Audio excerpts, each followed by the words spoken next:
Some stories come to us like old photographs found in a drawer, faded at the edges, but still holding a truth that time cannot erase. This is one of those stories. It is a tale from the Arizona Territory, back when the land was still wild and folks measured their worth not by what they owned, but by what they were willing to lose. It is about a rancher who had forgotten how to hope, and a woman who had been told she was worth nothing more than a signature on a deed. But mostly, it is about what happens when two wounded souls are forced together by circumstance and discover that healing sometimes begins in the most unlikely places. I share this story with you because I believe we all carry a little bit of Caleb Stone and hope within us. We all know what it feels like to be lonely in a crowded room, to be seen but not truly known. May this story warm your heart the way a good fire warms cold hands. The pastor closed his Bible before the echo of Amen had time to settle. 3 minutes. That was all it took to bind two strangers together for the rest of their lives. 3 minutes in a church that smelled of dust and rotting wood, where the pews creaked even when nobody moved and flies buzzed lazy circles near the window glass. Caleb Stone stood at the altar, his shoulders rigid beneath a vest he hadn't worn since his first wife's funeral. The wool scratched against his neck, too tight now, smelling of cedar and mothballs and 4 years of hanging untouched in a dark closet. He did not look at the woman beside him. He had not looked at her once since she walked through the door. The pastor, a thin man with spectacles and a voice like dry leaves, cleared his throat. The Lord reminds us in Ecclesiastes 2 are better than one. For if they fall, one will lift up his fellow. He paused, glanced at both of them, and added quickly, "You may kiss the bride." Caleb nodded once. Then he turned and walked toward the door. Behind him, Hope stood alone at the altar, holding a bouquet of wildflowers someone had pressed into her hands before the ceremony. The petals were already browning, curling inward like small fists. A fly landed on one of the stems and she did not brush it away. In the front row, Judge Cornelius Whitmore leaned back and smiled the kind of smile a man wears when a horse trade goes exactly as planned. "Well now," he said to no one in particular, loud enough for everyone to hear. "Ain't that something?" An old woman in the back pew, one of the town busybodies who never missed a wedding or a funeral, whispered to her neighbor, "Lord, have mercy on them both." The buckboard wagon rattled over the dried ruts of the road, each jolt sending up small clouds of dust that clung to the hem of Hope's dress. She sat on the bench beside Caleb, but the space between them felt wider than the Arizona sky. He had not spoken since they left the church. The afternoon sun pressed down on them like a heated iron, and the air smelled of sage and horse sweat, and the particular dryness that comes before a summer storm that never arrives. Hope watched the land roll by brown and gold, dotted with mesquite and creosote. In another life, she might have found it beautiful. In this life, she was too busy counting. 7 scars on his hands. She had noticed them when he held the reins. Old scars, healed white, the kind that came from years of barbed wire and hard work. A rip in his left sleeve, mended with thread that did not match dark brown on faded blue. Someone had tried to fix it. Someone who was gone now. The way his jaw tightened every time the wagon hit a stone, as if he were holding words behind his teeth like a man holding back a river. She filed each detail away, the way her grandmother had taught her to read tracks in the sand. "Every mark tells a story," the old woman used to say. "You just have to know how to look." The wagon wheel hit a rock, and something snapped. Caleb pulled the horses to a stop, climbed down without a word, and crouched beside the front axle. The leather strap connecting the reins had split clean through. Hope watched him work. His fingers moved quickly, surely, tying a knot that would hold until they reached the ranch. Sweat darkened the back of his shirt. A horsefly circled his head twice before landing on the horse's flank. He did not ask for help. He did not look up. She could have offered to hold the strap. She could have said anything to fill the silence. But she had learned long ago that words spent on men who did not want to hear them were words wasted. So she sat, and she watched, and she waited. When he climbed back onto the bench, his hands were dusty, and his face was closed like a shuttered window. He clicked his tongue, and the horses moved forward. "Reckon that'll hold till we get home," he said. His voice was rough, unused. It was the first thing he had said to her since the pastor pronounced them man and wife. The sun was beginning its slow descent toward the mountains, painting the sky in shades of copper and rust. In the distance, a hawk circled once, twice, then dove toward something hidden in the tall grass. Hope turned her face toward the horizon and let the silence stretch between them like the land itself, vast and dry, and waiting for rain that might never come. The ranch appeared as the last light was fading, a low wooden house with a porch that sagged on one side, a barn that needed paint, and a windmill that creaked in the evening breeze like an old man's bones.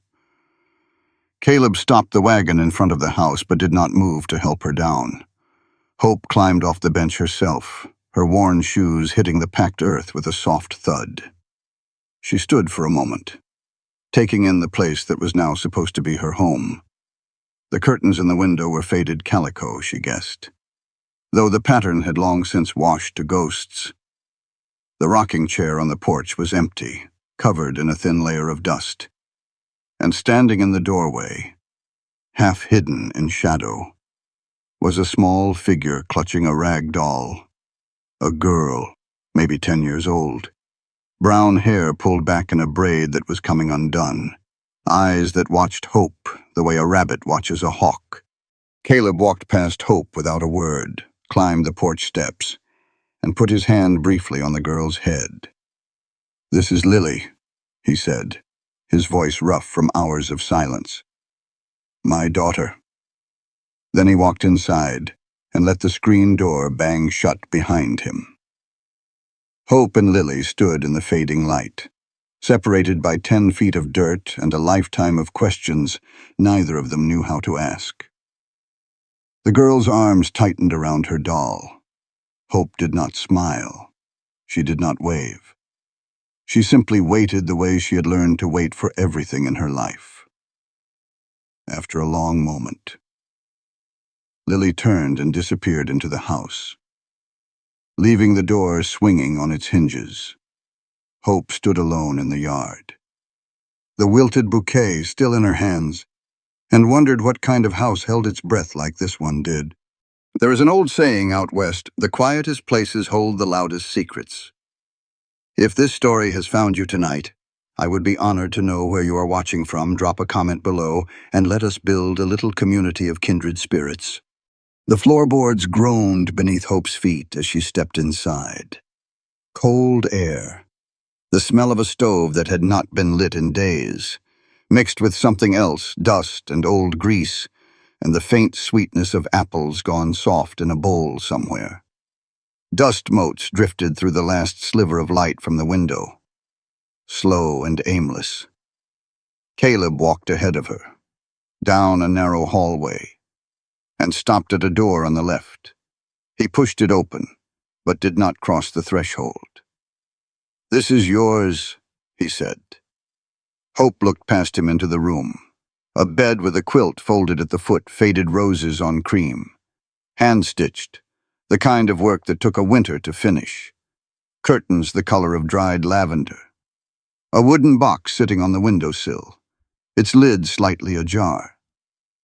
She stepped inside. The floorboards creaked again, a different sound here. Softer, as if the wood remembered lighter footsteps. Behind her, Caleb's boots retreated down the hall. The back door opened and closed, then silence. Hope stood in the middle of the room, Her hands still at her sides, she walked to the windowsill and lifted the lid of the wooden box. Inside, a lock of brown hair tied with a blue ribbon. A silver ring, thin and worn. A folded piece of paper she did not unfold. She closed the lid and placed her hand flat on top of it. Someone had lived here. Someone had been loved here, and now that someone was gone. Supper was potatoes, beans, and salt pork, all of it lukewarm, sitting on the table when Hope came out. 3 plates on a table meant for 4. Caleb sat at one end. Lily sat across from Hope, her eyes fixed on her food, her doll propped in the empty chair beside her. Somewhere in the house, a clock ticked slow and steady, counting seconds that felt like hours. No one spoke. Lily's spoon slipped from her fingers and clattered to the floor, rolling under the table. The girl froze. Hope bent down, retrieved the spoon, and set it beside Lily's plate without wiping it clean. Lily stared at the spoon. Then she lifted her eyes slowly, carefully, and looked at Hope. Not with fear, not with anger. With something else. Something that looked almost like a question she was afraid to ask. Then the girl looked away, picked up her spoon, and continued eating as if nothing had happened. But Hope had seen it. And she knew, with the certainty of someone who had spent her life reading silences, that this child was keeping a secret. The well sat at the edge of the property, its stones stacked by hands long dead, its wooden bucket worn smooth from years of rope and water. Hope walked toward it in the gray light before dawn, her footsteps quiet on the packed earth. Dew clung to the grass along the path, soaking through her worn shoes, cold against her feet. The ranch was still asleep. Even the windmill had stopped its creaking, as if the whole world was holding its breath.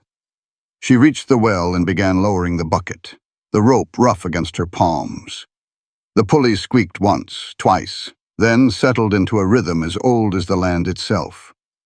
A sound behind her, boots on dry grass. Hope did not turn. She kept lowering the bucket, listening to the footsteps grow closer, then stop. "Señora." The voice was low, careful. An old man's voice, shaped by years of sun and silence. Hope pulled the bucket up, hand over hand, and set it on the stone rim before she turned. Tomas stood 10 feet away, a lead rope in one hand, a gray mare waiting patiently behind him. His face was weathered like old leather, deep lines carved around his eyes and mouth. He wore the clothes of a working man, faded shirt with patches at the elbows, trousers mended twice at the knee, boots that had walked 1,000 miles. He glanced toward the house, then back at Hope. "You are the new wife," he said. His English came out rough, stitched together with Spanish vowels, words in the wrong order. "The Apache Woman." Hope said nothing. She waited. Tomas took a step closer, lowering his voice. The mare snorted behind him, breath fogging in the cool morning air. "Señora, be careful, with Mr. Whitmore." The name landed between them like a stone dropped in still water. "Why?" Hope asked. Tomas looked toward the house again. The windows were still dark. The door was still closed. A rooster crowed somewhere in the distance, its call thin and lonely. "He takes money twice," the old man said, stumbling over the words. "Every season, 2 times. Mr. Stone, he does not know.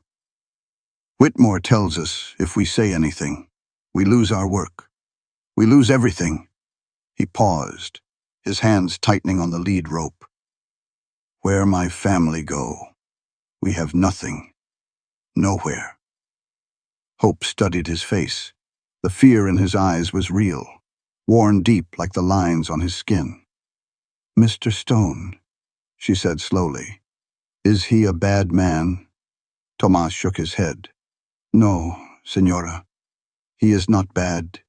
He is just—" He searched for the word, his lips moving silently. "Blind. He trusts people. He should not." The mare stamped her foot, impatient. Tomas glanced toward the barn, then back at Hope. "I say too much already." He began to turn away, then stopped. "Be careful, Senora. Whitmore. He watches everything." He led the mare toward the water trough, and Hope stood alone by the well, the bucket growing heavy in her hands. The town of Copper Ridge sat 3 miles east of the ranch, a collection of wooden buildings clustered along a single dirt street. Caleb drove the buckboard in silence, his eyes fixed on the road ahead. Hope sat beside him, her hands folded in her lap. She had not asked to come. He had not invited her. But when he climbed onto the wagon that morning, he had waited just for a moment until she climbed up beside him. They stopped in front of a building with a painted sign, Cornelius Whitmore, attorney at law. Caleb climbed down and walked inside without looking back. Hope followed. The office smelled of ink and tobacco and something else, something sweet and thick, like overripe fruit left too long in the sun. A pendulum clock ticked on the wall, its brass weights swinging back and forth with mechanical precision. Flies circled near the window, buzzing against the glass. Judge Whitmore sat behind a massive oak desk, papers spread before him like a general surveying a battlefield. He was a large man, soft in the middle, with a smile that showed too many teeth. "Stone." He rose, extending a hand. "Right on time. And you brought the little wife." His eyes moved to Hope, sliding over her like she was a piece of furniture he was considering buying. Now, Whitmore said, settling back into his chair. "She's a quiet one. Ain't she good? Apache women usually got more fight in them. Guess this one knows her place." Hope stood in the corner, her back against the wall. She did not look up, but her hands found the edge of a small table beside her, and her fingers pressed into the wood until her knuckles went white. Caleb saw it, his jaw tightened, his hand curling into a fist on his thigh. But he said nothing. Whitmore gestured to a chair. Sit. Let's get this done." He slid a stack of papers across the desk, pointing to lines marked with small pencil crosses. The words were tiny, cramped together like ants crawling across the page. "Sign here and here. Extension on your loan. Same terms as before." Caleb picked up the pen. The nib scratched against paper, leaving black marks that would bind him for another year. Whitmore poured 2 glasses of whiskey from a crystal decanter. He pushed one toward Caleb. "You're a smart man. Stone. Real smart." He lifted his own glass. "This land will stay in your family long as you play along." Caleb looked at the whiskey. He did not pick it up. "Thank you for your time, Judge." He stood, folded the papers, and walked toward the door. Hope followed him out into the sunlight, leaving Whitmore alone with his whiskey and his smile. Night fell over the ranch like a blanket pulled slowly across the sky. Caleb sat on the porch, his chair pushed back against the wall, his eyes staring at nothing. The papers from Whitmore's office lay on the table beside him, still folded, untouched since they returned. The coffee was bitter, the way ranch coffee always was boiled too long on the stove, thick enough to hold a spoon upright. Hope carried the tin cup outside and set it on the table beside him. Caleb looked at the coffee, then at her. He did not say thank you, but he picked up the cup and drank. Hope turned to go back inside. At the door, she stopped. "Tomas says it has been a hard season," she said. Silence. The windmill creaked. Somewhere in the darkness, a coyote called, its voice rising and falling like a question without an answer. Then Caleb spoke, his voice rough. Tomas talks too much. He did not tell her to stop listening. He did not tell her Tomas was wrong. Hope went inside and closed the door behind her. In her room, she pulled a small piece of deerskin from beneath her mattress. She had taken it from her bundle the night before, hidden it where no one would look. Now, by the light of a single candle, she made her first marks with a burned stick, a line for the day, a dot for Tomas, a circle for the money Whitmore took twice. She did not know the white man's letters, but her grandmother had taught her another way to remember. Every mark tells a story. She folded the leather and tucked it away just as footsteps sounded in the hallway outside her door. They paused, then moved on. But Hope had heard something in that pause, a hesitation, a question. A breath held too long. Someone else in this house was awake in the darkness. And she was beginning to wonder how many secrets these walls were keeping. The knife slipped. Lily felt the blade slide across the pad of her finger before she felt the pain. She watched the red line appear, thin at first, then widening, then spilling over onto the cutting board in bright drops that soaked into the wood. The smell hit her next sharp and metallic, like old pennies left in the rain. She did not cry out. Ranchers' daughters did not cry out. Pa had taught her that the summer she fell off the fence and scraped her knee down to the bone. Crying don't fix nothing, he had said. Just makes the hurt last longer. She pressed her hand against her apron and stepped back from the counter, her heart hammering in her chest. The bread sat half-cut on the board, the knife lying where it had fallen, its edge stained dark. Blood dripped onto the floor, 1 drop. 2 drops, 3, each one making a small sound against the worn planks. Footsteps in the hallway. Lily shoved her hand behind her back, pressing the wound against the small of her spine. The fabric of her dress grew warm and wet. She bit the inside of her cheek, tasting copper there, too. Hope appeared in the doorway. She did not speak. Her eyes moved from Lily's face to the knife on the counter, to the blood on the cutting board, to the way the girl held herself, shoulders pulled back, chin lifted, hand hidden. Hope crossed the kitchen in 3 steps. She took Lily's wrist gently, but with a grip that did not allow argument, and turned the hand palm up. The cut ran diagonal across the finger, deep enough to bleed freely, shallow enough to heal without stitches. Blood pooled in the creases of Lily's palm, dripping onto the floor between them. Hope said nothing. She walked to the wash basin, dipped a clean rag in the cold water, and returned. She pressed the cloth against the wound, holding it firm. The cold made Lily gasp a small sound, quickly swallowed. "Does it hurt?" the girl asked. Her voice came out thin, uncertain. "When you fix it, I mean—" Hope looked at her. "Little bit. But it heals faster when you don't hide it." She wrapped the cloth around Lily's finger, tucking the end under itself to hold it in place. The muslin was cool against the torn skin, soft as a whisper. Her hands were rough, the skin cracked at the knuckles, calluses on the palms, but her touch was lighter than anything Lily could remember. "Where did you learn that?" Lily asked. "My grandmother. She knew many things." Lily looked down at her bandaged finger. The white cloth was already showing a small spot of red in the center, but the bleeding had slowed.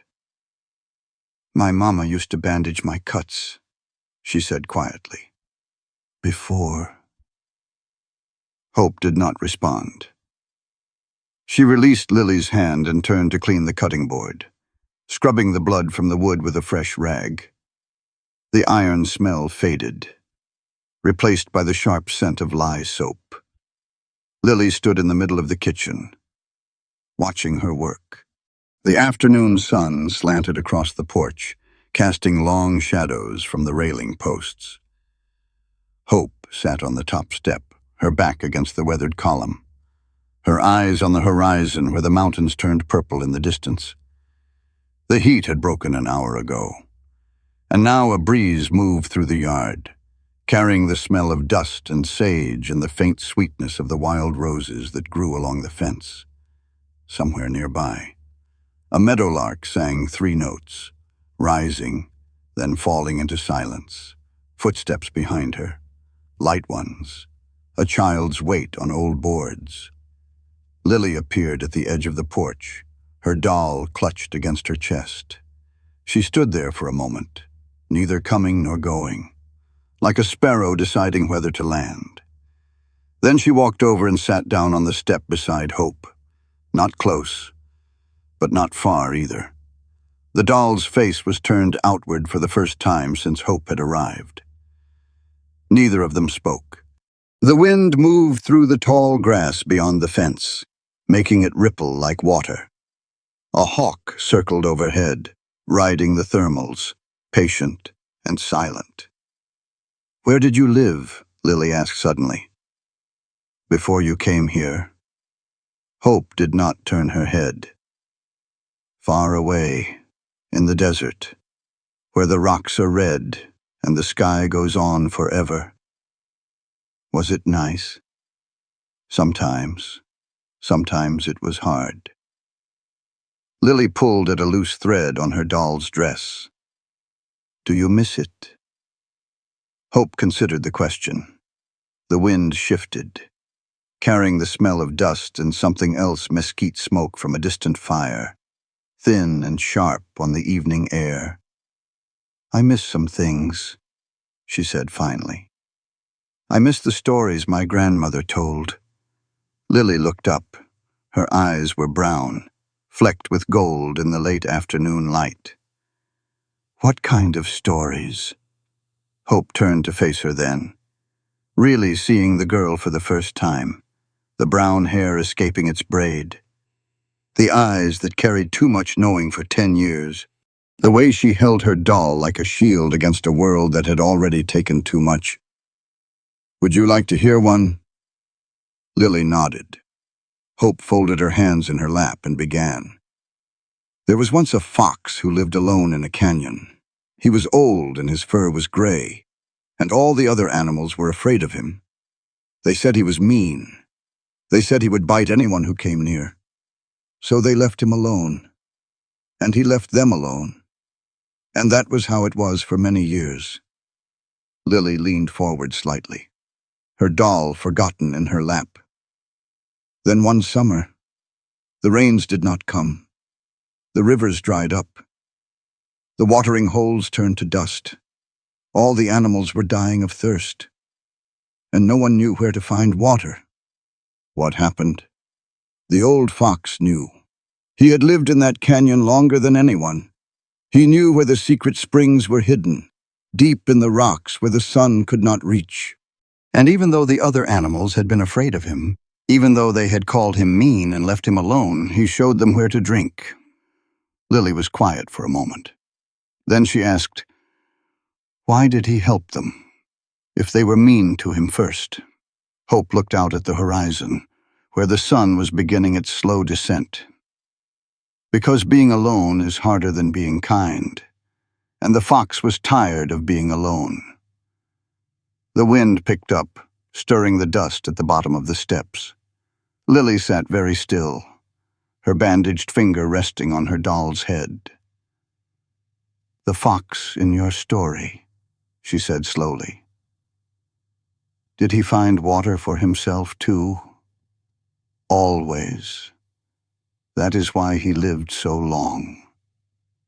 Lily nodded, as if this made perfect sense.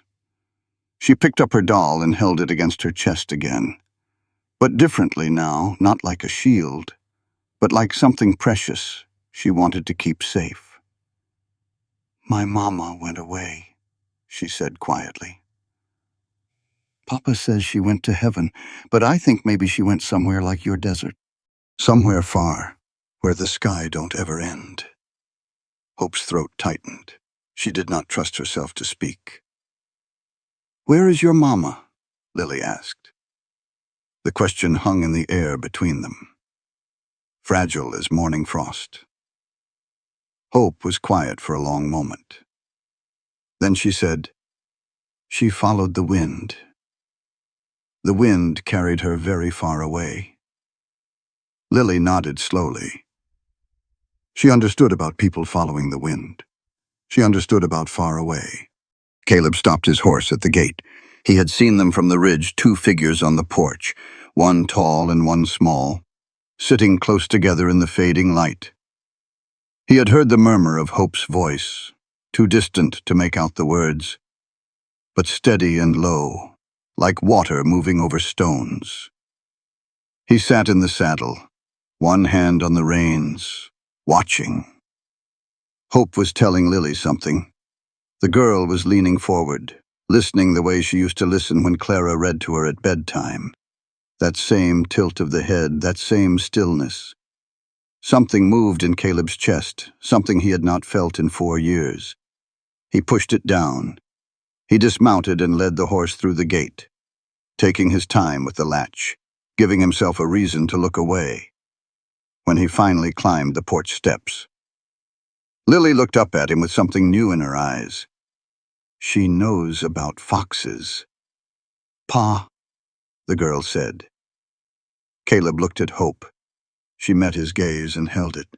"That's so," he said. That night, after Lily had gone to bed, Caleb stood at the window of his room and looked out at the darkness. The lamp in Hope's room was still burning, a small square of yellow light against the black. He thought about the way Lily had said goodnight to Hope at the door. Not a wave, not a nod, but a word small, almost whispered. "Good night." It was the first time his daughter had spoken to anyone but him since Clara died. And standing there in the dark, Caleb realized he did not know this woman at all, this stranger who had come into his house with nothing but a wilted bouquet and worn shoes. But his daughter was beginning to. The sun hung directly overhead, white and merciless, pressing down on the land like a heated iron. Hope lifted the wooden bucket from the well, water sloshing over the rim and darkening the packed earth at her feet. The rope had left red marks across her palms. She did not stop to examine them. She walked toward the far field where the workers bent over the irrigation ditches, their backs curved against the brown soil. The heat rose in waves from the ground, making the air shimmer and dance. Grasshoppers leaped away from her feet as she walked, their wings clicking in the dry grass. No one had asked her to bring water. No one had asked her for anything since she arrived. The bucket was heavy. Water splashed against her legs with each step, soaking through her dress. But she did not slow down. The field was a quarter-mile from the house, and the path was nothing but dust and stones and the occasional clump of mesquite that snagged at her hem. Sweat ran down her back, pooling at the base of her spine. The smell of the field reached her before she arrived, turned earth and horse manure and the sharp green scent of the alfalfa they were planting. Flies buzzed thick around the irrigation ditch, and somewhere a crow called out, harsh and lonely. The workers saw her coming before she reached them, one by one. They straightened from their work, tools hanging loose in their hands. 6 men, 2 women, all of them staring at the Apache woman walking toward them with a bucket of water. Hope stopped at the edge of the ditch. Tomas was the first to move. He set down his shovel and walked toward her, his boots squelching in the mud. Sweat had soaked through his shirt, leaving dark patches across his chest and under his arms. His face was unreadable, but his eyes moved from Hope to the bucket to the house in the distance, measuring something she could not see. "Gracias, señora," he said quietly. He took the tin cup that hung from the bucket's handle, dipped it into the water, and drank. The other workers watched him swallow, watched him nod, watched him step back. Then they came forward, one at a time, and drank. Hope stood holding the bucket while they passed the cup between them. She did not speak. She did not need to. The water spoke for her, cool and clean, drawn from the deep well where the sun could not reach. A woman approached last, short and round, with gray streaks in her black hair, and hands that had been worn rough by decades of work. Rosa, Tomas's wife. She took the cup, but did not drink. Instead, she looked at Hope with eyes that held something between caution and wonder. "Senora," she said softly. Her English was broken, the words coming slow and careful. "Why you help us?" Hope met her gaze. "Because no one helped me when I needed it." Rosa was silent for a moment. Then she drank, handed back the cup, and glanced toward the mesquite tree at the edge of the field, the only shade for 100 yards in any direction. "Come," she said. "I tell you something." The shade beneath the mesquite was thin, but it was cooler than the open field. Rosa sat with her back against the trunk, her knees drawn up, her hands folded in her lap. The bark was rough and gray, twisted like an old rope. Ants marched in a line across the exposed roots. Hope sat across from her, the empty bucket between them. The sounds of the field drifted toward them, the scrape of shovels, the low murmur of men talking, the occasional snort of a horse in the distance. "My son," Rosa began, her fingers twisted together in her lap, the knuckles going white. "Miguel, he is 19 years, strong boy, good worker." She paused, her chest rising and falling with a shaky breath. "He wants to leave, find work in another county, make his own life. You understand?" Hope waited. "But Mr. Whitmore—" Rosa's voice dropped to barely a whisper. She glanced toward the road, as if the judge might appear at any moment. "He'd tell Miguel if he go. We all go, the whole family. He say he makes sure no one in this territory hire us. No ranch, no farm, nothing." Her hands were trembling now. "We have no place, nowhere to go. Where my family go, Senora." Her eyes filled with tears she did not let fall. Hope leaned forward. "Does Mr. Stone know about this?" Rosa shook her head. "Mr. Stone is good man, pero he does not see. He sign papers without reading. He trust people who should not be trust." She wiped her eyes with the back of her hand, leaving a streak of dirt across her cheek. "Whitmore take money from us 2 times every season. Rent for the houses, payment for the water. Mr. Stone, he think we pay once. Whitmore, he keep the rest." The information settled into Hope's mind like stones dropping into still water. She did not move. She did not speak. "Why you tell me this?" she asked finally. Rosa looked at her, really looked. The way people look when they have run out of choices and are gambling everything on a stranger. "Because you bring us water. Because you ask if we need something." She paused, her voice cracking. "Senora, no one asked before. Not ever." Hope reached out and took Rosa's hand. The older woman's fingers were rough against hers. The skin cracked at the knuckles. Calluses layered over calluses. Hope held them gently. "I hear you," she said. "I cannot promise anything. But I hear you." Rosa nodded. She squeezed Hope's hand once, then let go. In the distance, a figure on horseback appeared on the ridge overlooking the field. Even from this distance, Hope recognized the shape of Caleb's hat. The way he sat straight in the saddle, watching. He was too far away to hear what they had said, but he had seen them together. Supper that night was quiet. Lily had gone to bed early, tired from helping Hope hang laundry in the afternoon sun. The lamp on the table burned low, its flame flickering in the draught from the window. Shadows moved across the walls like restless ghosts. Caleb pushed his plate away and leaned back in his chair.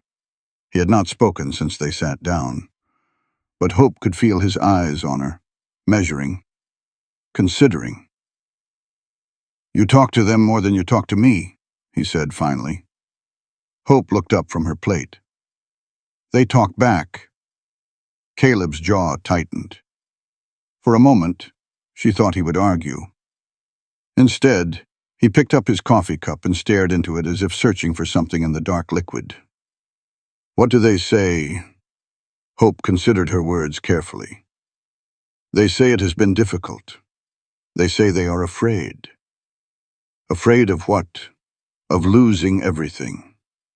Caleb set the cup down. His hands were flat on the table, the scars on his knuckles pale in the lamplight. He did not ask any more questions, but he did not tell her to stop listening either. Hope rose and began clearing the dishes.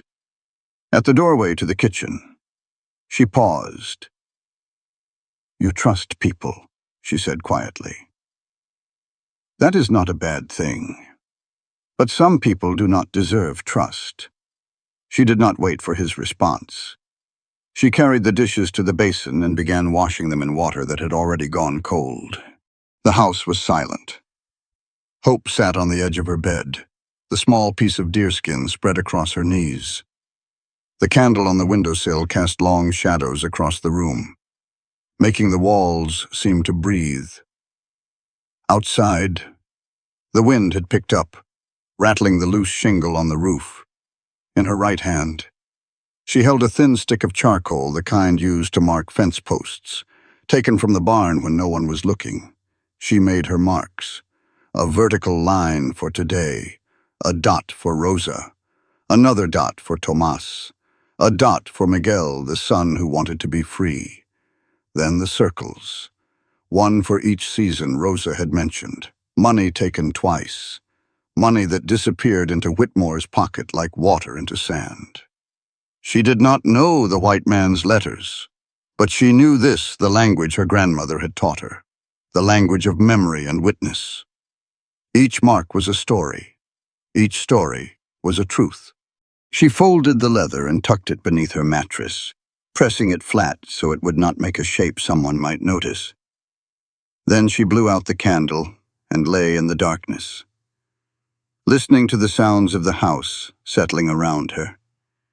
The creak of wood, the whisper of wind through the gaps in the window frame, the distant howl of a coyote somewhere in the hills, and something else. Footsteps in the hallway, slow and deliberate. They stopped outside her door. Hope held her breath. A long moment passed. The floorboard creaked. Then the footsteps moved on, continuing down the hall toward the back of the house. She waited until she heard the back door open and close. Then she rose from the bed and moved to the window. In the pale moonlight, she could see Caleb walking toward the barn, his shoulders hunched, his head bowed. He moved like a man carrying something heavy not in his arms, but somewhere deeper, somewhere she could not see. He disappeared into the barn and did not come out. Hope stood at the window for a long time, watching the dark shape of the building against the darker sky. She was beginning to understand something about this man. He was not cold. He was not cruel. He was just broken in ways that did not show on the outside, broken in the places where words could not reach. And somewhere in the darkness of that barn, surrounded by the smell of hay and horses and old leather, he was hiding from something that hurt more than he could bear. The question was, what had broken him so badly that even his own daughter could not put the pieces back together? The surrey appeared on the road at 10 in the morning, its polished black body catching the sunlight like a beetle's shell. Hope saw it first. She was hanging laundry on the line behind the house, her hands red and raw from the wash water. When the sound of hooves and wheels reached her ears, she set down the shirt she was holding and walked around the corner of the house, staying close to the wall where she could watch without being seen. 2 riders flanked the surrey, their horses kicking up dust as they came, big men with hard faces and pistols on their hips. The driver wore a black coat despite the heat, sweat staining the collar dark, and the man sitting in the back seat had a cigar clamped between his teeth, trailing smoke like a signal fire. Judge Whitmore. Hope pressed her back against the rough planks of the house. The wood was warm from the sun, the grain catching on her dress. She did not move. The surrey stopped in front of the porch. Whitmore climbed down without waiting for help, his boots hitting the dirt with a solid thump. He did not knock on the door. He walked straight up the steps and pushed it open as if he owned the place. Perhaps he did. Hope waited until the riders had dismounted and tied their horses to the fence post. Then she slipped around the back of the house and entered through the kitchen door. The smell hit her first. Cigar smoke, thick and sweet and cloying, the kind that came from cheap Virginia tobacco wrapped in poor quality leaves. It hung in the air of the main room like fog on a river, seeping into the curtains, the furniture, the very walls. The smell would stay for days. Hope knew this. Some things could not be washed out. Whitmore sat in Caleb's chair. He had positioned himself at the head of the table, his thick fingers spread across the armrests, his body taking up space the way only certain men knew how to take up space. The account book lay open before him, its pages covered in columns of numbers that Hope could not read. Ash from his cigar had fallen on the tablecloth, gray against the faded white. Caleb stood by the window, his back straight, his hands at his sides. The muscles in his jaw were tight, a vein pulsing at his temple. He did not look at Hope when she entered. "Well now." "Stone," Whitmore said, not looking up from the book. He turned a page with his fat finger, leaving a smudge on the paper. "Numbers look better this month. You've been working hard." He took a long pull on his cigar, the tip glowing red. "Or maybe you got yourself some new motivation." His eyes lifted then, sliding past Caleb to where Hope stood in the doorway. The look lasted only a moment, a flick of the gaze, up and down, measuring and dismissing in the same motion, like a man looking at livestock at an auction. Then he turned back to the book. "She's settled in nice, ain't she?" Whitmore said. He smiled around his cigar, showing yellow teeth. "Tame as a house cat now, bless her heart." Hope did not move. She did not speak. Her hand found the edge of the small table beside the door, and her fingers pressed into the wood until she could feel the grain cutting into her skin. Her knuckles went white as bone. Caleb saw it. His jaw tightened. The muscles in his neck stood out like cords beneath the skin. His hands curled into fists at his sides, the knuckles scarred and pale. But he said nothing. Whitmore closed the book and pushed back from the table. He pulled a gold watch from his vest pocket, the chain too shiny, the case too new checked the time, and slipped it back with a satisfied nod. "You're doing real good, Stone. Real good." He stood, brushing ash from his vest onto the floor. "Just remember who helped you get here. A man ought to be grateful to his friends." "I remember," Caleb said. His voice was flat as a stone. Whitmore walked toward the door, passing Hope without looking at her. At the threshold, he stopped. The smell of his cigar was stronger now, sour and sweet and wrong, like something rotting beneath flowers. "You cook for him yet?" he asked, still not turning around. "Apache women make right good cooks. I hear. Good for other things, too, I reckon." He laughed a short, barking sound and walked out onto the porch. His boots were heavy on the boards. The surrey creaked as he climbed aboard. The horses stamped and snorted. Then the wheels began to turn, carrying the judge back down the road toward town. The smell of his cigar remained. Caleb did not move until the sound of the surrey had faded completely. Then he walked to the window and stood there, his forehead pressed against the glass, his breath fogging the pain. His shoulders were hunched, his hands flat against the wall on either side of the frame. He looked like a man holding himself up, or holding himself back. Hope released her grip on the table. Red marks lined her palm where the wood had dug in. She looked at them for a moment, then walked into the kitchen. She pumped water into the basin. The handle squeaked, the water splashing cold into the tin. She began washing the dishes that had been sitting since breakfast, a plate, a cup, a fork with dried egg on the tines. The water stung the fresh marks on her hands. But she did not stop. Footsteps behind her. Heavy, slow. Caleb appeared in the doorway. He stood there for a long moment, his back to the main room. His face turned away from her. His shoulders rose and fell with each breath. "I'm sorry," he said. For what he said. Hope continued washing. The soap made small bubbles that caught the light from the window. "Don't say sorry for his words," she said quietly. "Just don't let him say them again." Caleb turned, for the first time since she had come to this house. He looked at her directly, not past her, not through her, but at her.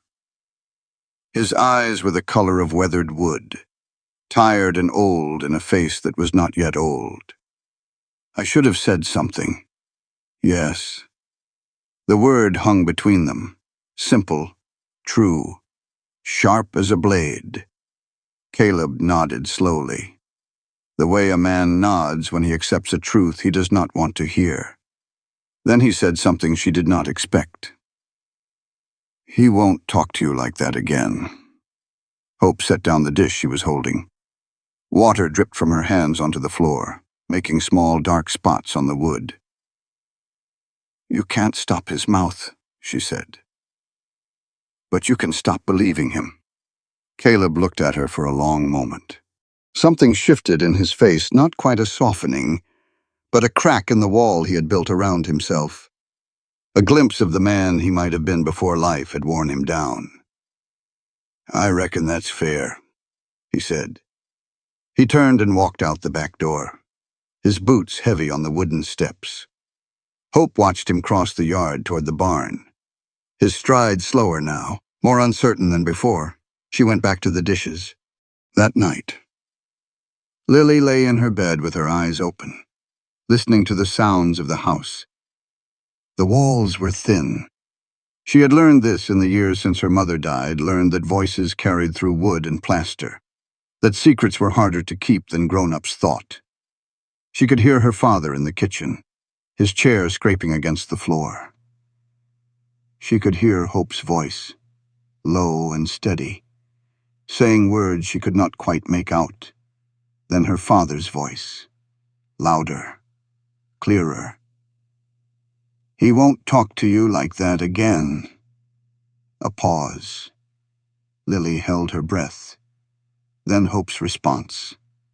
So quiet Lily had to strain to hear it. "You can't stop his mouth, but you can stop believing him." Silence. Lily pulled the quilt up to her chin and stared at the ceiling. The moonlight made patterns on the wooden beams, silver lines that shifted when the clouds moved outside her window. Her father had never defended anyone like that before, not since Mama. Something was changing in this house. She could feel it the way she could feel a storm coming before the clouds appeared, a pressure in the air, a stillness that meant something was about to break. She closed her eyes and listened to the sounds of her father's footsteps moving through the house, slower now, less certain. She heard him pause outside her door, as he did every night, checking to make sure she was safe. Then his footsteps continued down the hall, toward his own room. and in the darkness, where no one could see. Lily smiled. Hope sat on the edge of her bed. The piece of deerskin spread across her knees. The candle on the windowsill burned low, its flame guttering in the draught from the window. Shadows danced across the walls like restless spirits. She held the charcoal stick in her right hand, turning it slowly between her fingers. She had added marks for Rosa, for Tomas, for Miguel, for the money Whitmore stole twice each season. Now she added something new, a symbol her grandmother had taught her long ago, a crooked line with a circle at one end and 3 short marks beneath it. It meant danger. It meant enemy. It meant someone who smiled while they sharpened their knife. She pressed the charcoal against the leather and drew the symbol carefully, making sure each line was clear and dark. Whitmore. She did not know what she would do with these marks. She did not know if anyone would ever see them, or understand them, or care. But she knew this memory was a weapon. And truth, written down in any language, could not be erased. She folded the leather and slipped it beneath her mattress. Then she blew out the candle and lay in the darkness, listening to the house settle around her.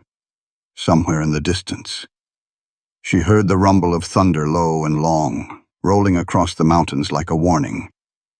But when she went to the window and looked out at the sky, there were no clouds, no rain, just the distant sound of something building, something gathering strength, something waiting to break. And Hope knew, with a certainty she could not explain, that when the storm finally came, it would not come from the sky. The paper was waiting for him on Whitmore's desk. Caleb had ridden into town at first light, his horse's breath fogging in the cool morning air. He had not told Hope where he was going. He had not told Lily. He had simply saddled up and left, the way he always did when the weight inside his chest became too heavy to carry in the presence of others. The clerk at Whitmore's office, a thin man with spectacles and ink-stained fingers, had handed him the envelope without meeting his eyes. The man's hands shook slightly, and he stepped back quickly, as if Caleb carried something contagious. "Judge says you'll want to read this right away," the clerk said. His voice was barely above a whisper. "Says you got 30 days. 30 days. Caleb opened the envelope on the boardwalk outside the office, his hands steady even as something cold began to spread through his stomach. The words swam before his eyes, legal language, dense and tangled, full of clauses and subclauses that seemed designed to confuse rather than clarify. But certain phrases stood out, sharp as thorns. Pursuant to Section 7, Subsection 3, failure to remit payment in full, forfeiture of all property and holdings, 30 days from date of notice. He read the document twice, then a third time. Each reading made it worse. The terms he had signed 6 months ago, the terms Whitmore had assured him were standard. Nothing to worry about. Just sign here and here. That's a good fellow contained provisions he had never noticed. Provisions that allowed the lender to call in the full debt at any time.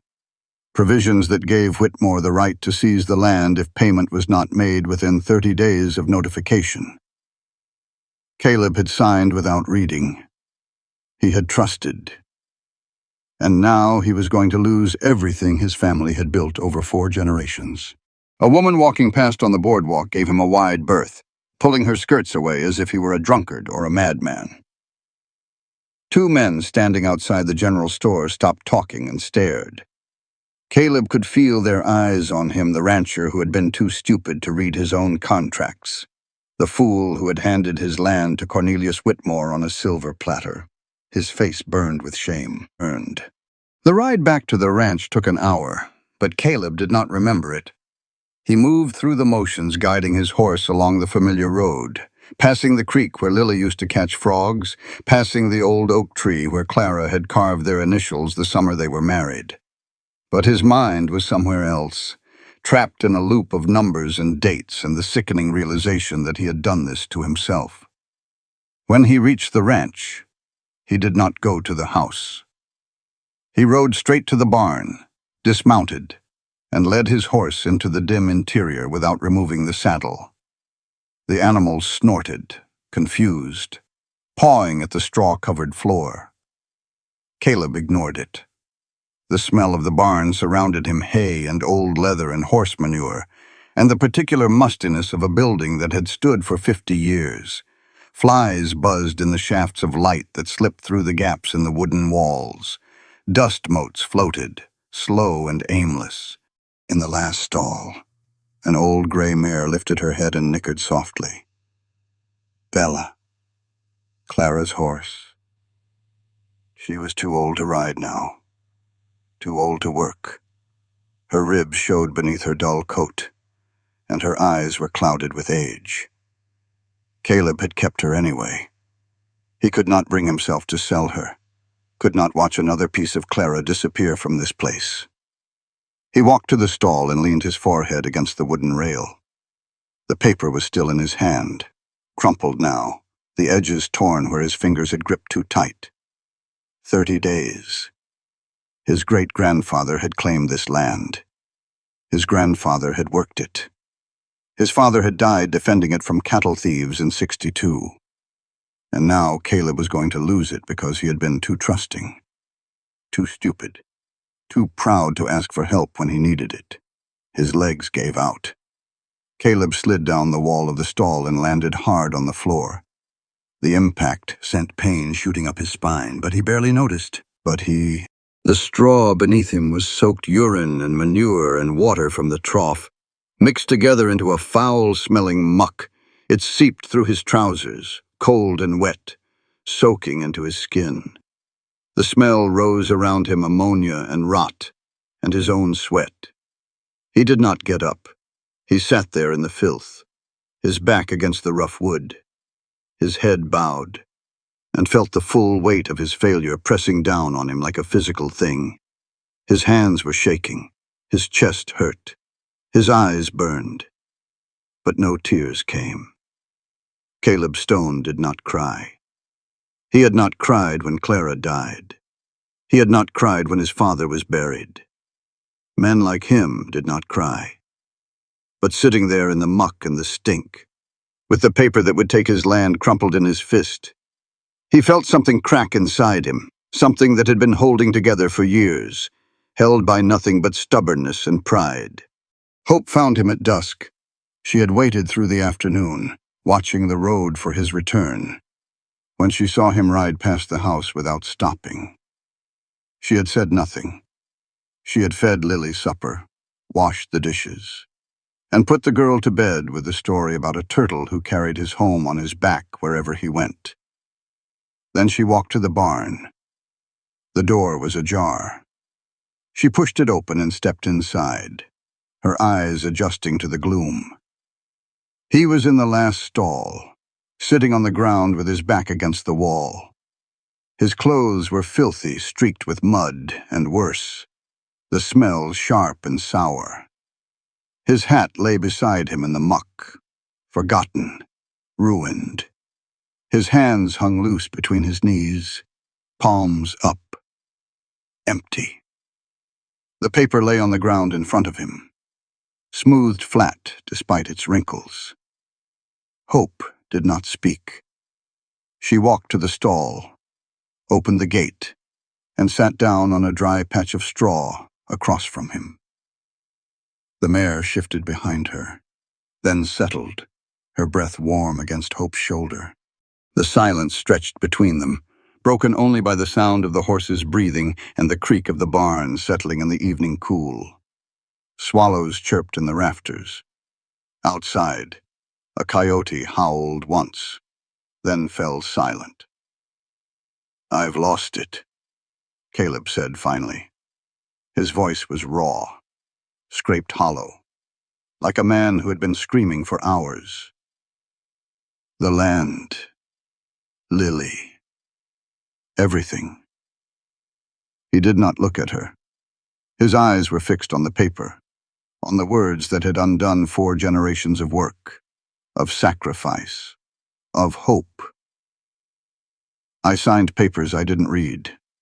I trusted a man who was robbing me blind.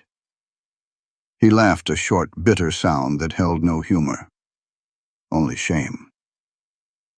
Clara would be ashamed of me. Her father built this place with his own 2 hands, and I'm going to lose it because I was too stupid to ask questions.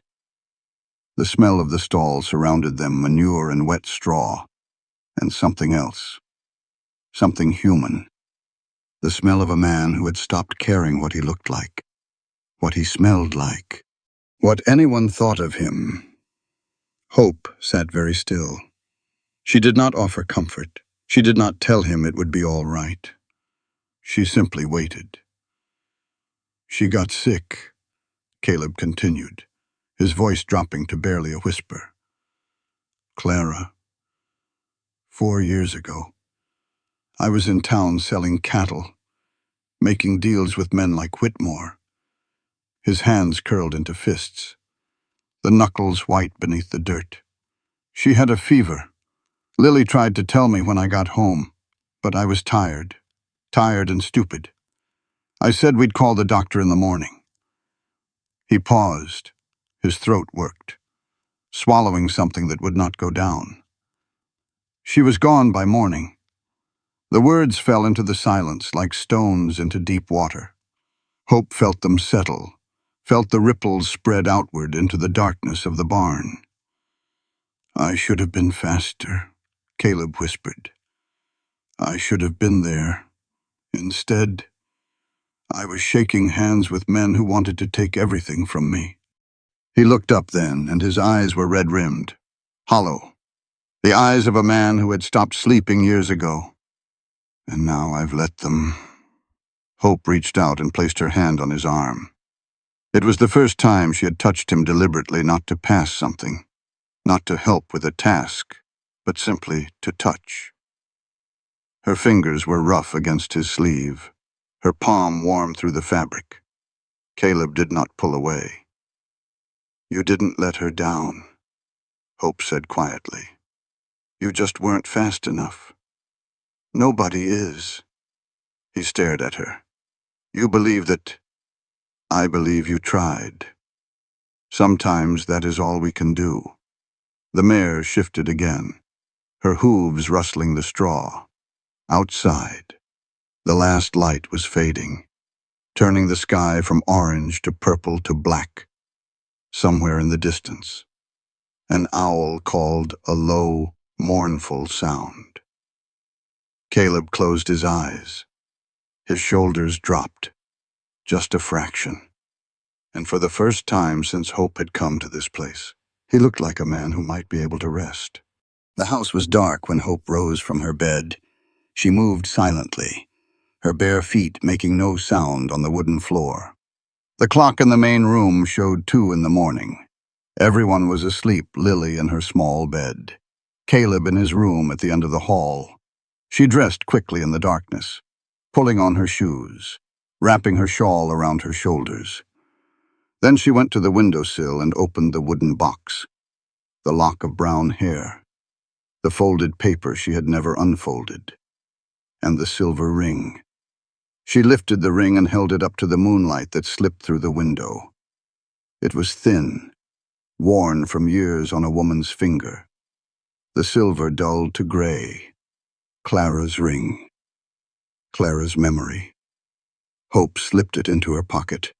Then she retrieved the piece of deerskin from beneath her mattress, folded it carefully, and tucked it inside her dress, against her skin. She opened the back door without a sound and stepped out into the night. The moon was half full, casting pale light across the yard, the fence, the road that led to town. 3 miles to Copper Ridge, 3 miles to the sheriff's office, 3 miles to find out if truth had any power against men like Whitmore. Hope began to walk. The sheriff's office sat at the end of Main Street, its windows dark except for a single lamp burning in the back room. Hope stood on the wooden boardwalk, her hand raised to knock, Her feet ached from the 3-mile walk. Blisters had formed on both heels, raw and stinging with each step. Dust clung to the hem of her dress, and sweat had dried cold on the back of her neck. Inside her pocket, Clara's ring pressed against her thigh like a small, hard promise. She knocked. The sound was loud in the silence of the sleeping town, 3 sharp raps that echoed off the empty storefronts across the street. A dog barked somewhere in the distance, then fell silent. She waited, her breath making small clouds in the cool night air. Footsteps inside, heavy and slow. The footsteps of a man who had been woken from sleep and was not happy about it. The door swung open. Sheriff Harrison stood in the doorway, a Colt revolver in his right hand pointed at the floor but ready. He was an old man, 60 at least, with a face like crumpled leather and eyes that had seen too much to be surprised by anything anymore. He wore no shirt, just a stained undershirt and suspenders. His badge pinned crookedly to his chest. Gray hair stood up on one side of his head where he had been lying on it. He looked at Hope, then at the darkness behind her, then back at her. "Your stones, woman," he said. It was not a question. His voice was rough with sleep and something else whiskey. Maybe, or just years of breathing dust. "Yes. It's 3 in the morning." "I know." Harrison studied her face for a long moment. His eyes moved over her, the dust on her dress, the sweat on her brow, the way she held herself straight despite the exhaustion that must be pulling at her bones. Then he lowered the gun and stepped back from the door. "Well now," he said, "reckon you better come in." The office smelled of tobacco and old paper and gun oil. A desk sat in the center of the room, buried under stacks of documents and wanted posters. A coffee pot sat cold on the stove in the corner, the dregs crusted black around the rim. Harrison lit another lamp and set it on the desk.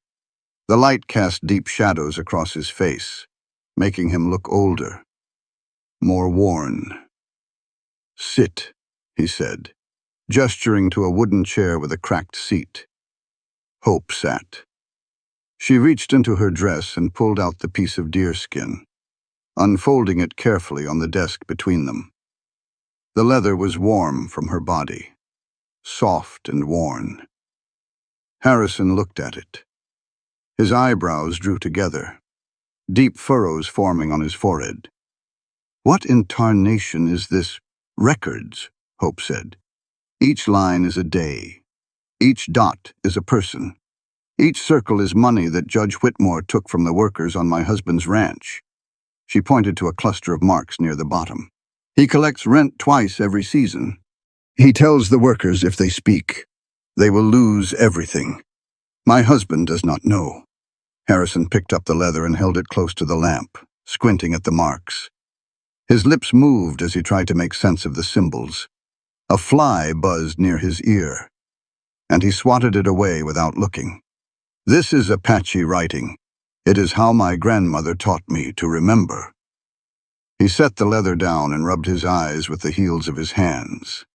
When he looked at her again, his expression had changed harder now, more guarded. But something else, too. Something like respect. "You know what you're doing?" he asked. "Whitmore owns half this town. He's got friends in the territorial government, friends in places you and I ain't never gonna reach. Men like him don't go down easy." "I know. He won't forget this. Ever. You understand what I'm saying?" Hope reached into her pocket and pulled out the silver ring. She set it on the desk beside the deerskin, the metal catching the lamplight. "This belonged to my husband's first wife. I am his second. That land is my family now." She met Harrison's eyes and held them. "I speak for them." Harrison looked at the ring, then at the leather, then at Hope. Something shifted in his face, a crack in the wall he had built around himself. a glimpse of the man he might have been before years of looking the other way had worn him down. "Lord knows I've seen a lot of things in my time," he said quietly. "But I ain't never seen a woman walk 3 miles in the dark to do what you're doing." He picked up the ring and turned it over in his fingers. "All right," he said. "Let's see what we can do." The hearing took place 3 days later in the county courthouse. The building was old wooden walls stained dark with age, benches worn smooth by generations of waiting, an American flag hanging limp in the corner with a tear in one of the stripes. The air was thick with the smell of sweat and dust, and the particular mustiness of a room that had seen too many arguments, too many lies, too many broken promises. Hope sat in the front row, her hands folded in her lap. The piece of deerskin lay on the table before the judge, not Whitmore, but a man named Monroe who had been brought in from the neighboring county. Gray-haired, thin-lipped, with eyes that gave nothing away. Behind her, the benches were full. Caleb sat in the back row, his hat in his hands, his face pale as ash. He had not spoken to her since she returned from the sheriff's office that night. He had not asked where she went or what she did. He had simply looked at her with something in his eyes she could not name: surprise, perhaps, or fear, or something else entirely. Tomas and Rosa sat together in the middle section, their shoulders touching. Rosa's hands were clasped so tightly her knuckles had gone white. Miguel was beside them, his young face hard with anger and hope, and the particular determination of a man who has nothing left to lose. The other workers had come, 6 men and 2 women who had spent years in silence, watching, waiting, afraid. They were not afraid anymore. Whitmore sat at the defendant's table, his lawyer beside him. His face was red, mottled with rage, sweat beading on his forehead despite the cool morning. He had not expected this. He had not expected any of it. Women in the gallery fanned themselves with folded papers, the soft whisper of movement filling the silences. Flies buzzed near the windows, bumping against the glass. Judge Monroe called the court to order. Hope walked to the witness stand.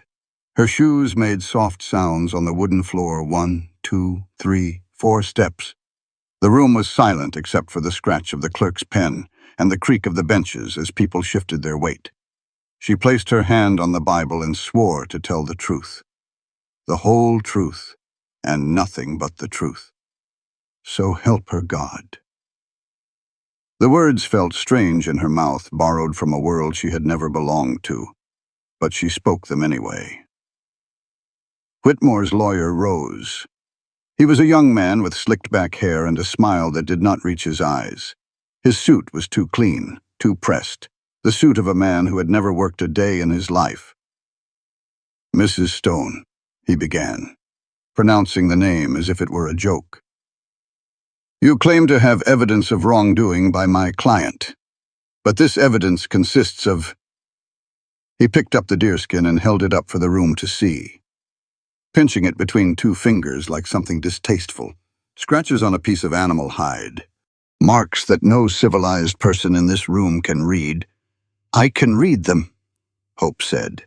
"You can read them." "Of course."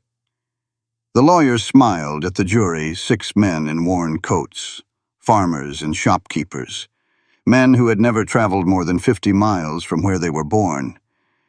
"And why should this court believe the word of someone like you?" The room went still. Hope looked at the lawyer. Then she turned and found Caleb in the back row. His eyes were fixed on her face, his hands gripping his hat so tightly the brim had bent. She turned back to the lawyer. "Because I got nothing to gain," she said. Her voice was steady, clear, carrying to every corner of the room. "I already lost my people. I got no land, no money, no name anybody respects. All I got is what I saw and what I heard." She paused. "That's all the truth is. The lawyer opened his mouth to respond, but Judge Monroe raised his hand. "Let the witness explain the marks." Hope took the deerskin from the lawyer's hand. She held it up and pointed to each symbol, her voice steady. "This line 3 weeks ago, the first day I came to the ranch. This dot Tomas Hernandez, who told me Whitmore takes money twice. This circle the amount he takes each season from each family. $2 here, $3 there. It adds up," she continued, mark by mark, day by day. The room was silent. Even the flies had stopped buzzing. When she finished, Judge Monroe looked at Tomas. "Mr. Hernandez, will you confirm what this woman has said?" Tomas stood. His legs trembled, but his voice was clear. "See, Your Honor. Yes, it is true. All of it." Rosa stood beside him, her hand finding his. "True." Miguel stood, his chin lifted. "True." One by one, the workers rose from their benches. One by one, they spoke the same word, their voices growing stronger with each repetition. "True. True. True." Whitmore's face went from red to white. He gripped the edge of the table, his knuckles bloodless, a vein pulsing at his temple. "This is absurd," he said, his voice cracking. "You're going to believe a bunch of Mexicans and a savage over me, over a judge of this territory." The room went silent. Judge Monroe looked at Whitmore for a long moment. His face revealed nothing. No anger, no sympathy. Nothing at all. Then he picked up his gavel. "The court finds sufficient evidence of fraudulent practice," he said. "All contracts between Judge Cornelius Whitmore and the Stone family are hereby declared void. The matter is referred to the Territorial Authority for further investigation." The gavel came down. Whitmore walked out of the courthouse alone. His lawyer had disappeared somewhere between the verdict and the door. His friends, the merchants, the bankers, the men who had laughed at his jokes and accepted his whiskey, were nowhere to be seen. He paused on the steps, looking out at the town he had owned for 20 years. The buildings, the streets, the people who had once tipped their hats when he passed. No one tipped their hat now. No one even looked at him. He put on his hat and walked toward his surrey, his steps heavy on the wooden boards. Behind him, Caleb Stone stepped out of the courthouse. He stood at the top of the steps, watching Whitmore cross the street. Whitmore stopped, turned. Their eyes met. "You'll regret this, Stone," Whitmore said. His voice was quiet now, stripped of its usual bluster, cold as a snake in winter. Caleb looked at him, really looked. For the first time in all the years they had known each other. "No," he said. "I don't reckon I will." Whitmore held his gaze for a moment longer. Then he climbed into his surrey and drove away, the wheels kicking up dust that hung in the air long after he was gone. Hope came to stand beside Caleb on the steps. She did not touch him. She did not speak. But when he reached out and took her hand, she did not pull away. The wheat was coming back. Hope stood at the edge of the field, her bare feet pressing into the soft earth, and watched the green shoots push up through the brown soil. A month had passed since the hearing. A month since Whitmore's surrey had rolled out of town for the last time, heading east toward a territory where no one knew his name or his crimes. The morning sun warmed her shoulders through the thin fabric of her dress. The light fell golden across the field, turning the young wheat into something that looked almost like hope itself, fragile. Yes, but growing, reaching toward the sky. Somewhere behind her, she could hear the sounds of the ranch waking up the clatter of pots in the kitchen where Lily was attempting to make breakfast, the creak of the windmill turning in the morning breeze, the distant voices of the workers beginning their day. A rooster crowed from somewhere near the barn, its call thin and proud. Footsteps in the dirt, heavy, familiar. Caleb came to stand beside her. He did not speak. He simply looked out at the field, at the rows of green that stretched toward the mountains, at the land his great-grandfather had claimed, and his grandfather had worked, and his father had died defending. The land that was still theirs. "Tomas says we might have a good harvest this year," he said finally. His voice was different now, softer, less guarded. "If the rains come." Hope nodded. She had heard Tomas say the same thing yesterday. Standing by the irrigation ditch with his hat in his hands, his weathered face turned toward the sky. "The rains will come," she said. Caleb looked at her. A small smile pulled at the corner of his mouth, the first real smile she had seen since the day they met at that silent wedding. "You know that for certain?" "No, but I believe it." He nodded slowly. "I reckon believing is something." They stood together in silence, watching the wheat bend in the morning breeze. The green was pale still, fragile, but it was there, growing, reaching toward the sun. The new contract sat on the kitchen table, weighted down with a coffee cup to keep them from blowing away in the draft from the open window. Caleb had spent 3 days working on them with Sheriff Harrison, going over every word, every clause, every number. No more signing without reading. No more trusting men with smooth voices and gold watches and smiles that showed too many teeth. The workers had gathered in the yard, Tomas and Rosa, Miguel and the others. They stood in a loose half-circle, their hats in their hands, their faces uncertain but hopeful. Caleb walked out onto the porch, the contracts in his hand. The paper was crisp, the ink still fresh. "These are new agreements," he said. His voice was steady, but Hope could see the way he gripped the papers, not tight with fear this time, but firm with purpose. Fair wages, clear terms, no hidden fees, no tricks. He paused, looking out at the faces before him, faces that had worked his land for years while he had been too blind to see what was happening right in front of him. "I should have done this a long time ago. I was blind. I trusted the wrong people and I didn't see what was happening."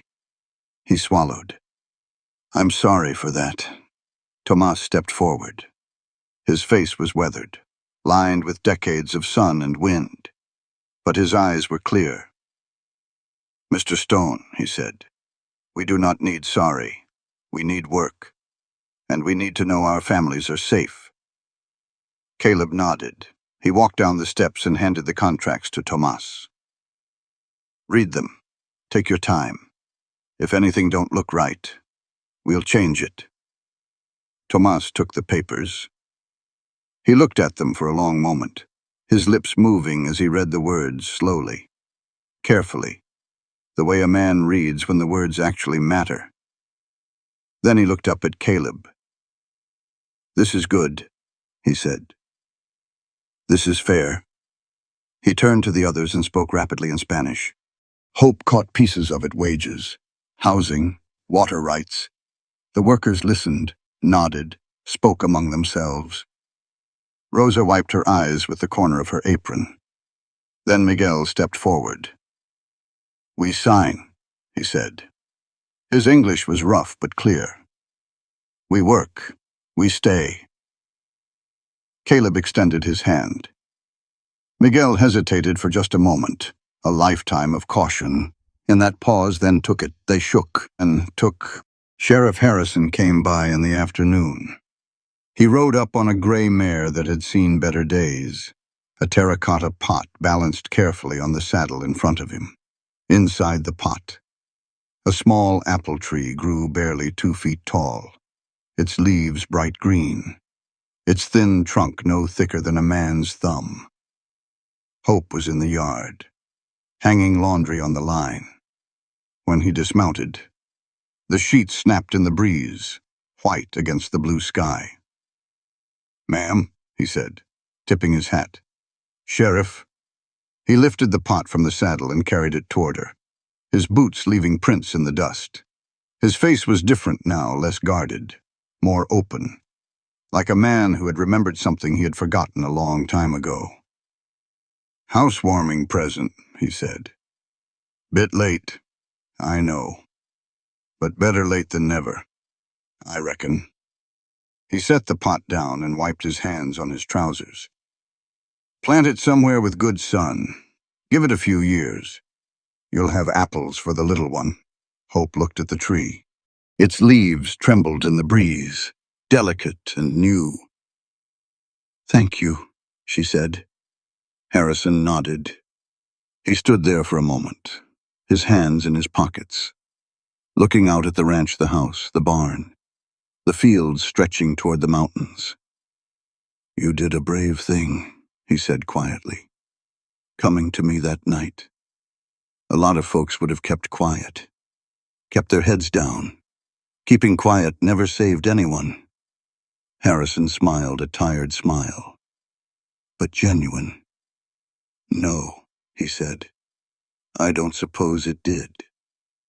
He mounted his horse, tipped his hat once more, and rode back toward town. Hope watched him go, the dust from his horse's hooves settling slowly in the still air. Then she picked up the pot and carried it to the spot beside the porch where the morning sun was strongest. Lily found her there an hour later, digging a hole in the hard-packed earth. The girl stood at the edge of the porch, her doll in one hand and a piece of paper in the other. She watched Hope work for a long moment, her head tilted to one side like a sparrow considering whether to land. "What are you doing?" Hope sat back on her heels and wiped the sweat from her forehead with the back of her hand. Dirt clung to her fingers, dark and rich. "Planting a tree. The sheriff brought it." Lily came down the steps and crouched beside her. She looked at the small tree, at the hole Hope had dug, at the dark earth piled beside it. "Will it grow big?" "In time, if we take care of it." Lily nodded. She was silent for a moment, turning the paper over in her hands. Then she held it out to Hope. "I made this for us." Hope took the paper. It was a drawing, 3 figures standing in front of a house. One tall, one small, one in between, stick arms, circle heads, lines for smiles. Smoke curled from a chimney that was too big for the roof. The sky was colored blue with a yellow sun in the corner. "Is it good?" Lily asked. Her voice was small, uncertain. Hope looked at the drawing for a long time. The 3 figures, the house, the smoke rising toward the sky, a family. Her throat tightened. "Best thing I ever seen," she said. Lily smiled a real smile, wide and bright, the kind that changes a child's face into something radiant. "That one is Papa," she said, pointing to the tallest figure. "That one is me." She pointed to the figure in the middle. "And that one is Hope. Not the lady, not her. Hope." Evening came slowly, the way it does in late summer when the days stretch long and the light lingers like it does not want to leave. They sat on the porch, the 3 of them, watching the sun sink toward the mountains. Lily sat in the middle, her doll in her lap, her head leaning against Hope's arm. Caleb sat on the other side, the old rocking chair creaking softly beneath him. No one spoke. The wheat field rippled in the evening breeze, waves of green and gold running toward the mountains like water flowing to the sea. Crickets began their chorus in the tall grass. Somewhere in the distance, a church bell rang faint, carried on the wind from Copper Ridge. Earlier that evening, Caleb had taken something from his pocket, Clara's ring, the one Hope had carried to the sheriff's office. He had held it for a long moment, turning it in his fingers. Then he had walked to the windowsill, opened the wooden box, and placed the ring inside. He had closed the lid. not thrown it away. Just let it rest. Now he reached across and placed his hand on top of Hope's. She did not pull away. The sun touched the mountains, painting the sky in shades of orange and pink and purple. The light fell across their shoulders like a blanket, warm and soft. Hope closed her eyes. The wind moved through the field, through the yard, through the gaps in the porch railing. It carried the smell of wheat and dust and something else, something clean and new, like rain on dry earth. For the first time since she had left her people, the wind did not feel like something pushing her forward, urging her to move, to run, to escape. It felt like something settling, something coming to rest. She opened her eyes and looked at the land spread out before her, the fields, the mountains, the endless sky. She looked at the girl beside her, already half asleep. She looked at the man whose hand rested on hers, rough and warm and still. This was not the home she had been born to. This was not the family she had expected. But it was hers, and somewhere out there, beyond the mountains, beyond the horizon, Hope believed her grandmother was watching and smiling.